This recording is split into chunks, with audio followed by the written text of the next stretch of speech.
Fala galera, só questões de concurso na área.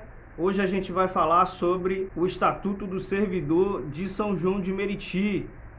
Então, se você está fazendo um concurso de São João de Meriti, a gente vai fazer uma aula, uma sequência de aulas aí de graça para vocês aqui no YouTube.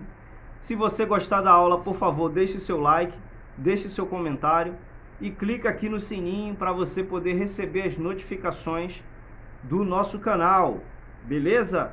Então, no final tem surpresa. Se você ficar até o final, você vai ver a surpresa, tá? Muito obrigado. Fala tchau, neném. Fala tchau, neném. Tchau. Tchau. Muito boa tarde, muito bom dia, muito boa madrugada. Hoje vamos falar aqui sobre o Estatuto dos Servidores Públicos de São João de Meriti, lei número 258 de 1982, tá? Então, sem mais delongas, vamos falar agora sobre o artigo 1. Esta lei institui o regime jurídico dos funcionários públicos do município de São João de Meriti. Ok? Então, o parágrafo único, o que ele diz?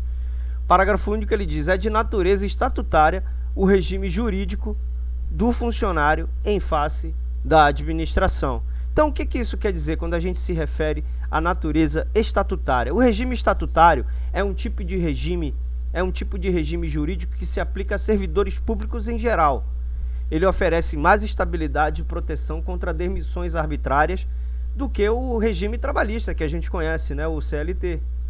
Essas regras específicas estabelecidas pelo Estatuto têm como objetivo garantir a eficiência, a transparência e a imparcialidade da administração pública, bem como a proteção dos direitos e interesses dos servidores. Ok? Então, o que diz o artigo 2? Para efeito desse estatuto, funcionário é a pessoa legalmente investida em cargo público municipal do quadro permanente.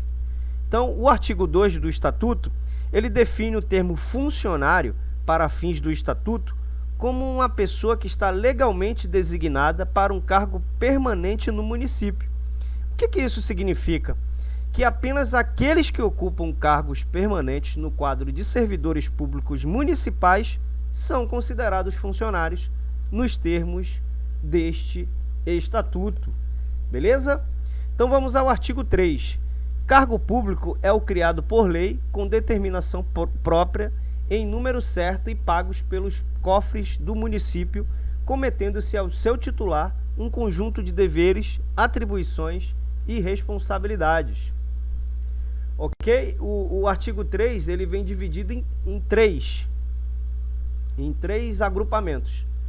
Classe, carreira, grupo funcional ou categoria. Beleza? Então, o que fala a classe? Classe é o conjunto, né? Classe é o conjunto, é o agrupamento de cargos da mesma natureza e do mesmo grau de responsabilidade. O que isso quer dizer? Por exemplo, na área de saúde, na área da saúde, podemos ter uma classe de médicos, uma classe de enfermeiros, uma classe de técnicos em enfermagens e assim por diante. Carreira é o conjunto de cargos da mesma natureza hierárquica de acordo com o grau de complexidade das atribuições. Por exemplo, na carreira policial, podemos ter cargos de níveis diferentes como soldado, sargento, tenente, capitão e assim por diante. Grupo funcional ou categoria é o conjunto de classes com afinidades entre si quanto à natureza do trabalho ou ao nível de conhecimento requerido para desempenhá-lo. Por exemplo, podemos ter um grupo funcional de profissionais na área de tecnologia da informação, que pode englobar classes de analista de sistema, programador, suporte técnico, entre outros. Artigo 4. Os vencimentos dos cargos públicos obedecerão a padrões fixados em lei. O artigo 5º, ele diz o seguinte: os cargos públicos, quanto ao provimento, distribuem-se em cargos efetivos e cargos em comissão. Beleza? O efetivo, quando integrando classe singular ou classe de carreira, depende de habilitação em concurso público para provimento inicial em classe isolada ou classe inicial de carreira, né? Então, o cargo efetivo oferece maior estabilidade e proteção ao servidor. Para ele assumir esse cargo efetivo, o servidor precisa passar por um concurso público específico para aquela área ou cargo que ele quer adquirir, tá? Então, o ponto 2 do artigo 5º, ele diz o seguinte: em comissão, quando expressamente declarado em lei, como de livre nomeação pelo prefeito municipal. Então, existe a possibilidade de você trabalhar na prefeitura ou trabalhar no município sem precisar fazer concurso público. O cargo em comissão é aquele que desculpa, é aquele que é declarado expressamente em lei como de livre nomeação.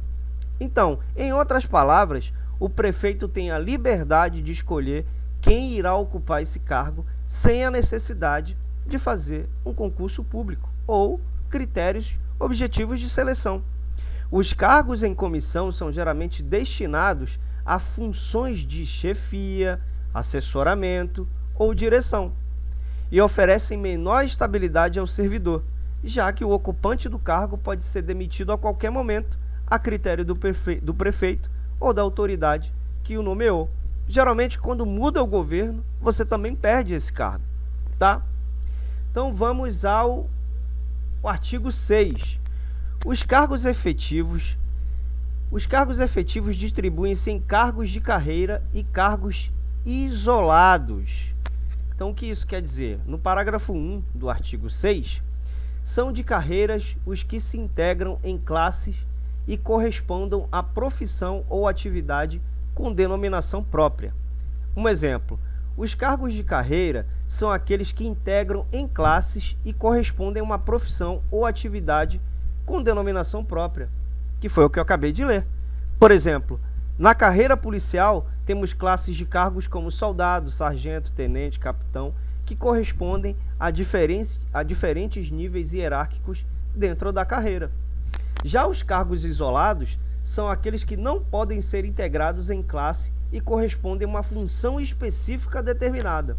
Por exemplo, um cargo de motorista de ambulância pode ser considerado um cargo isolado, pois não se enquadra em uma classe de carreira, já que não há diferentes níveis hierárquicos para essa função, tá? Então vamos ao artigo 7. Vamos lá, respira fundo e vamos lá. Os cargos públicos são municipais? Não.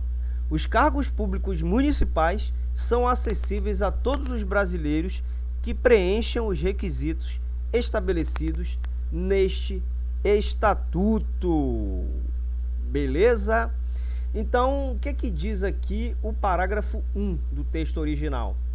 A primeira investidura em cargo público dependerá de aprovação prévia em concurso público de provas ou de provas e títulos, salvo os casos indicados por lei. Então, o que diz esse parágrafo primeiro? Estabelece que a primeira investidura em cargos públicos dependerá da pessoa passar no concurso público, né? Ou seja, em regra geral, para assumir um cargo público, é necessário passar num processo seletivo, que serão avaliados conhecimentos e habilidades específicas para o exercício da função. Existem exceções, claro, porém, previstas em lei que dispensam a realização do concurso público, como a gente já tinha falado acima. O parágrafo 2 do artigo 7º, texto original, diz o seguinte: prescindirá de concurso a nomeação para cargos em comissão declarados em lei de livre nomeação e exoneração. É o que a gente já falou, os cargos em comissão são aqueles de confiança e indicação direta do governante, tá? Artigo 3 do parágrafo 3, parágrafo 3 do artigo 7, o que ele diz? Não haverá limite máximo de idade para inscrição em concurso público, constituindo-se, entretanto, em requisito de acessibilidade ao cargo ou emprego, a possibilidade de permanência por 5 anos no seu efetivo exercício. Em outras palavras, para facilitar o seu entendimento, isso significa que para assumir um cargo público não há restrições de idade, porém é necessário ter condições físicas e mentais para exercer a função durante pelo menos 5 anos, ok? O que o artigo 8 ele vai falar aqui pra gente? Vamos ao artigo 8. A Câmara Municipal somente poderá admitir funcionários mediante concurso público de provas ou de provas e títulos, após a criação dos cargos respectivos por lei, aprovada pela maioria absoluta dos seus membros e na forma fixada pela Constituição da República. O que isso significa? Que a Câmara Municipal pode contratar novos funcionários. É necessário que os cargos correspondentes já tenham sido criados por meio de lei aprovada pela maioria absoluta dos seus membros. Além disso, a contratação só poderá ser feita por meio de concurso público de provas ou de provas e título em conformidade com a Constituição Federal. Essa exigência tem como objetivo garantir a transparência, imparcialidade e a eficiência na seleção dos funcionários da Câmara Municipal, evitando a contratação de pessoas, por exemplo, sem qualificação adequada para o desempenho das funções, né? Privilegiando algumas pessoas, né? Desprivilegiando outras. Então, esse método ele te dá uma transparência e uma imparcialidade na escolha dos funcionários da Câmara. Beleza? Então vamos ao artigo 9. Os vencimentos dos cargos da Câmara Municipal não poderão ser superiores aos pagos pelo Executivo Municipal para cargos de atribuições iguais ou assemelhados. Então, estabelece então nesse artigo que os salários dos cargos da Câmara Municipal não podem ser maiores do que aqueles pagos pelo Executivo Municipal para cargos com atribuições equivalentes ou semelhantes, né? Eu disse a mesma coisa com outras palavras. Em outras palavras, agora sim eu vou explicar, os salários dos funcionários da Câmara Municipal devem ser comparáveis aos salários de funcionários com cargos semelhantes no Executivo Municipal. Essa disposição visa garantir a qualidade salarial entre as diferentes esferas do governo municipal e efetivar e evitar desigualdades e discrepâncias salariais injustas. Então, o que diz aqui na parte 1 do artigo 9 da Lei Federal 8.730, de 10 de novembro de 1993. Estabelece a obrigatoriedade de declaração de bens e rendas para o exercício de cargos, empregos e funções nos poderes executivos, legislativos e judiciários. Então, essa lei exige que esses agentes públicos eles apresentem anualmente uma declaração de bens e rendas ao órgão competente com o objetivo de prevenir e combater a corrupção e a improbidade administrativa. A declaração de bens e rendas, é claro, é um importante instrumento de transparência e controle social, permitindo que a sociedade saiba quais são os bens e as rendas dos agentes públicos e identifique possíveis conflitos de interesse e enriquecimento ilícito. A não apresentação ou apresentação de informações falsas na declaração pode levar a penalidades administrativas, civis e criminais. O que diz aqui, então, a parte 2 do artigo 151 da Lei Orgânica do Município?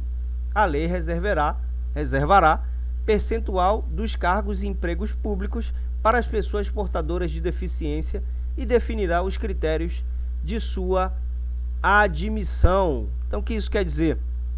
Determina que a legislação municipal ela deve reservar um percentual de cargos, né, para pessoas com deficiência. Essa medida visa garantir a inclusão social e a igualdade de oportunidades para as pessoas com deficiência, promovendo a acessibilidade e a diversidade nos órgãos públicos municipais. Cada município tem autonomia para estabelecer o percentual de cargos e empregos públicos a serem reservados e os critérios de seleção para as pessoas com deficiência. Então, o artigo 162 da Lei Orgânica do Município assegura direitos aos servidores públicos. Essa é a parte 3 do artigo 9. Então, o que diz essa parte 3, né, do artigo 162 da Lei Orgânica? Ela assegura os direitos dos servidores, né? Por exemplo, ela garante alguns direitos que o servidor público municipal tem, como, por exemplo, estabilidade no emprego após 3 anos de efetivo exercício, remuneração compatível com a natureza e a complexidade do cargo, jornada de trabalho não superior a 8 horas diárias e 40 horas semanais, adicional de remuneração para atividades penosas, direito de greve, férias anuais remuneradas, enfim. Uma série de coisas que você tem direito sendo servidor público. Então a gente chega ao final dessa aula. Quem gostou, deixa o comentário. E agora eu vou mostrar para vocês a nossa surpresa, né, que eu deixei aqui no final, essa cereja do bolo. A gente trabalha com questões comentadas, né? A gente fornece aqui questões de concurso público. Por exemplo, a gente fabrica as questões para você. Se você estiver fazendo um concurso público na área de educação, a gente fabrica essas questões comentadas. Então são questões exclusivas para você poder estudar e poder ainda potencializar a aprendizagem, tá? Então são 50 questões, todas com resposta e comentário, e ainda vem com um audiobook para você ouvir essas questões, tá bom? Você pode ouvir e pode ainda potencializar o aprendizado também. Além disso, e não menos importante, a gente tem os nossos cards que você pode adquirir. Eu vou deixar o link aqui embaixo do meu WhatsApp e o link do nosso site, se você quiser adquirir esse material. É um material para você assimilar ainda mais o conteúdo, né? Vai ter os cards, eles são todos ilustrados com os artigos, né? E você ainda tem essa opção aqui, ó. Essa opção aqui é revolucionária. Ninguém vai te vender um produto com isso daqui. Ele tem, por exemplo, artigo 1. Se você quiser um comentário do artigo 1, ele não vai ler isso daqui. Ele vai te dar um comentário do artigo 1. Vou clicar aqui para você ouvir. O regime estatutário é um tipo de regime jurídico que se aplica a servidores públicos em geral. Oferece mais estabilidade e proteção contra a demissão arbitrária do que o regime trabalhista comum. Essas regras específicas, estabelecidas pelo Estatuto, têm como objetivo garantir a eficiência, a transparência e a imparcialidade O artigo 2º do Estatuto Municipal define o termo funcionário, para fins do Estatuto, como uma pessoa que está legalmente designada. Tá vendo? Então, se você clicar em todo o artigo aqui, você vai ouvir um comentário sobre o artigo. Ou seja, você ainda pode potencializar ainda mais o seu aprendizado. Então, por exemplo, se você quiser ouvir um comentário do artigo 3, ó. Artigo 3º. Redação dada pelo artigo 2º e 2ª, 3ª e 4ª da Lei 429, 24 de setembro de 87. Essa lei define 3 conceitos importantes na organização de cargos e carreiras no serviço público: classe, carreira e grupo funcional ou categoria. Classe, por exemplo, na área de saúde, podemos ter uma classe de médico. Tá vendo? Então você pode escutar um comentário, além de você fazer a leitura, você pode escutar o comentário desse artigo de forma mais abrangente. Então é isso, muito obrigado pela sua atenção, muito obrigado por ter chegado até aqui. Então, próxima aula a gente vai falar do artigo 10 em diante, tá? Então, muito obrigado pela atenção, aquele abraço, bons estudos, fica com Deus.